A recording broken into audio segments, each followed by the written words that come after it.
frustrate you. Richard said it best. Richard said what most people seen that understand the game of boxing. It's 99% mental, and he's not mentally tough. It doesn't mean that he don't have talent. It doesn't mean that he don't have heart. But a mental toughness is a toughness where things is not going your way, and you still got 6, 7, 8 more rounds to go through. How do you have confidence and patience in yourself to make that happen in spite of you getting your ass kicked for the first 3 rounds? That is a mental that you don't have to fight with if you're already conditioned to be able to handle it. And so his frustrations and his misses, more than he hit me in the first round and a half, made him frustrated. And when a person is frustrated, they can and they will be dangerous in a lot of ways. They're dangerous to do anything that's not expected. We've seen that. And they also is dangerous to the point where they are swinging recklessly, and if you're not aware of that, you can be hit by anything because he just fighting you off him and not fighting to control you. So frustration is in his character. If you got knowledge to exploit that, then you will see in this fight, whereas the round goes, Bernard mentally and now physically is taking him apart. I have displayed that. I have diagnosed that something that he can't fix overnight. It takes time, fights, and also take going through it with other fighters and then learning how to train yourself not to be that way. But right now, he's a reckless guy mentally, and you have to exploit that to make him be that way. Come fight night. And he's an easy guy to diagnose, and he's an easy guy to bring that out of. That's just some people, that's just their nature. Some can function with it, some can't function with it. He can function with it, but not long term. So this is a fight that you take advantage of that in the later rounds and that frustration manifests itself. How in regard to him if you get the fight in the later rounds? Because his anger will make him want to do things to hurt me. His anger will make him take more chances, give me chances. I want him to be angry, because an angry man don't think. An angry man is an emotional man. And trust me, the penitentiary is full with emotional people.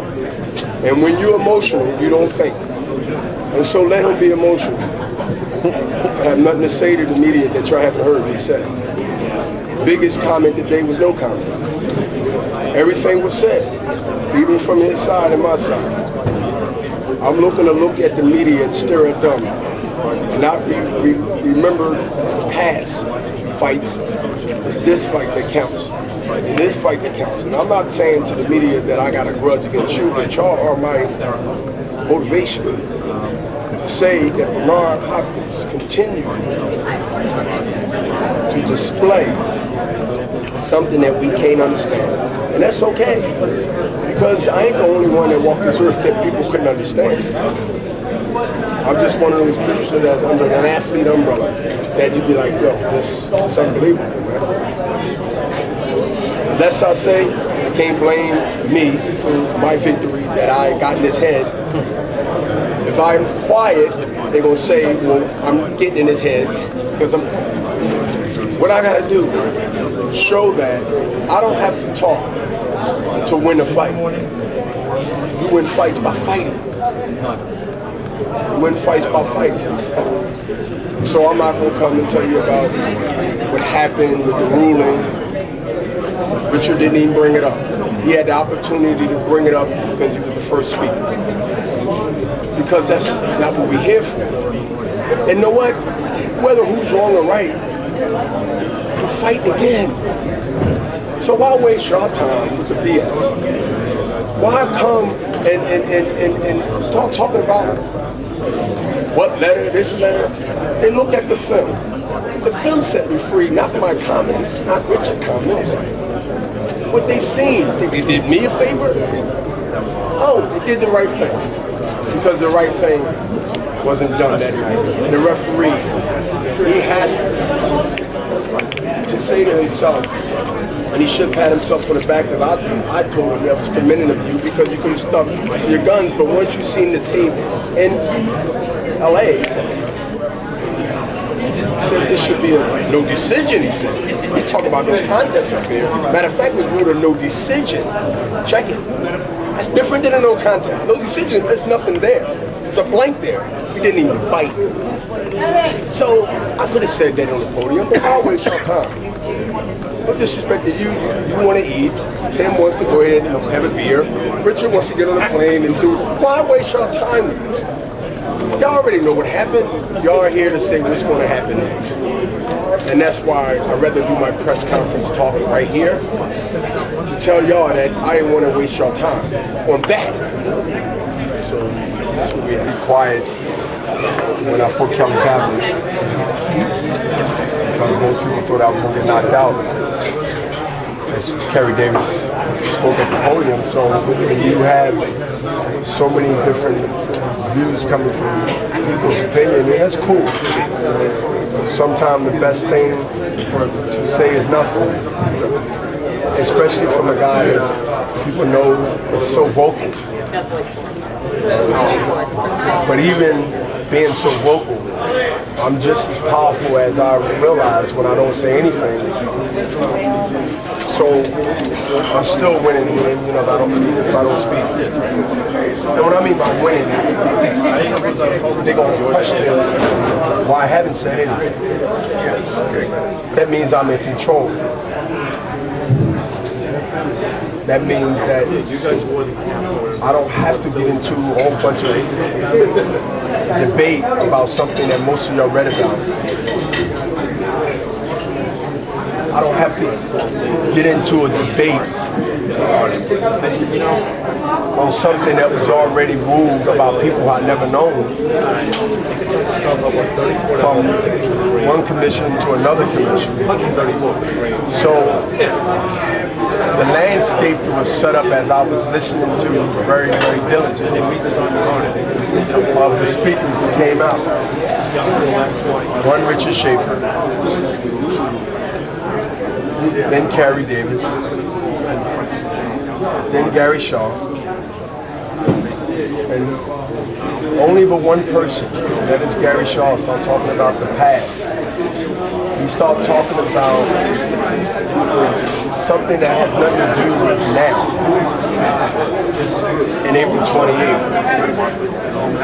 Just like I don't want to talk about previous victories or last victories or history-making events that I've been privileged to be into. Because that's yesterday. You reflect, but don't reflect too long because now is really important than yesterday. Because it's what you do now, the lately move. It's what you've done lately.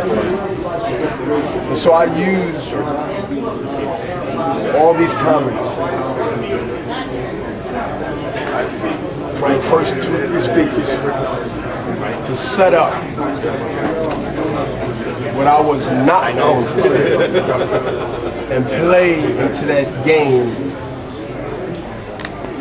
of yesterday. Everybody here has audio, iPhone, video. It's still there. Don't go nowhere. Doesn't means that you believe this or believe that. What happened, happened. Doctor report, MRI report, AC report. When you have documentation, you have film, you can't fake this in front of you.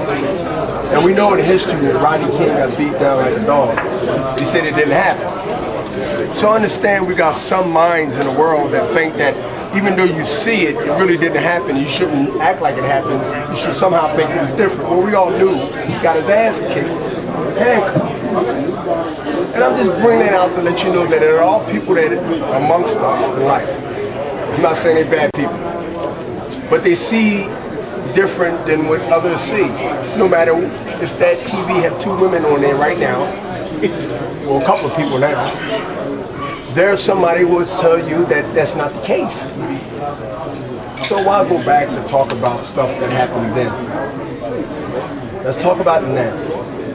And that's why we're at this table. So it wasn't no use for me to get up on the podium and feed into his game. I shut him down by not saying nothing. There wasn't no use for me to get up there and debate that. Y'all ain't come for that. Y'all came for two things. Y'all came to eat free, and you came to get some interview. So, been doing this 24 years, man. I ain't you're not a rookie, you're not a rookie, he's not a rookie.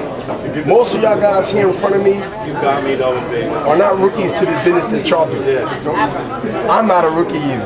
I see it coming before it even comes my way. So they set it up nicely.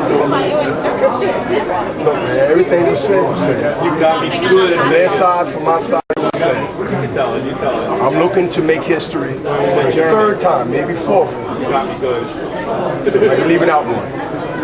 I'm 6-0 in Atlantic, 6-1 in Atlantic City, and that one is in 1988 to Clinton Mitchell, and I lost a 4-round decision. My first fight out of the penitentiary. I will be 7-1.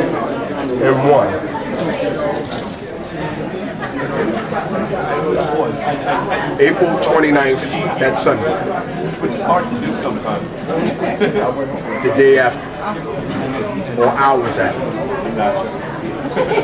That's where my head is at, and that's what I believe. But even though the fight went less than 2 rounds, can you take anything away from that? Nothing. That can you use in training? Nothing. Nothing happened. I mean, something happened. Just your Bobby Hoffman, you didn't learn anything in those. No, it reminds me of going on a date. You don't know nothing about a girl because she kiss you. Was the sex good? I don't know. You gotta speculate what it would have been. That's the perfect concept I can give you, is that you kissed her. She said good night. You said good night? Yes, good night. Okay. If you get a chance to do it again, you'll come with a different way. Because you know that the first time, you got a good night. So you would make sure the second time that you invite over your house, where she got to use you to go home. And all of a sudden you get some stomach ache. Sound like I used this before. As a matter of fact, Chad said he's worried that something will happen to you between now and the fight, and that you won't show up for the date. So, what kind of condition is your shoulder in, and what kind of shape are you in heading for this fight? I'm in great shape. Always, because of my lifestyle. I'm not actually in my fighting mode shape yet, because obviously my camp will start in another week. But I wouldn't embarrass myself and my legacy to not show up. That's not the right problem. Look, I've been called a lot of things, and I've been a lot of things. But I don't think you believe that. Not show up? Show up for what? Listen. Why would I not show up when I go to the hometown of another man, win his title, and come back in front of 30,000 Canadians? Why would I not show up when I go to Quito, Ecuador, young fighter, the fighter Segundo Mercado, got knocked on my ass twice and came back and fought my way to a draw. So now my heart is being tested through a rookie, thanking God. Why interact that? See, when guys say these things, you know, I'm the top Ali of this era. And for me to feed into and get emotional about what a guy's saying about questioning me, y'all know that's just something for you to fill your paper up with. Listen, I don't tell nobody how to do their job. I'll be Bernard the reporter now. You mean to tell me that you think Bernard Hopkins, with his long legacy, is that scared of you where he would not show up for a fight? This is me as a reporter. Anything I put my hand on, I'll be the best and maybe the great at it. You gotta say, "Oh, wait a minute, and I'm here to report." But you mean to tell me that you really think in your heart that Bernard Hopkins won't show up because he would not want to fight you? Yeah, he will come up with it. So you're saying that it's a possibility. So what are you gonna do? You're gonna train possibility they might get hurt, or you're gonna train that I'm gonna show up? If you train that I won't show up, you in trouble. You go home early, baby. So can you understand the unsettled in his thinking? So how he's going to train? You can't mess with this. This is strong. How he's going to train? If you listen to a person, they tell you how smart they are long enough. He told this reporter here, your name, sir, excuse me. Greg. He told Greg that he's afraid that I'm not going to show up, maybe get injured. How do you go in training saying, hey, man, he's going to not show up? Well, I hope he trained that I won't show up. You listen to a person, he would give you his plan. He would tell you what he's thinking. I think he's thinking too far into it. Whether you show up or not, I'm going to be ready.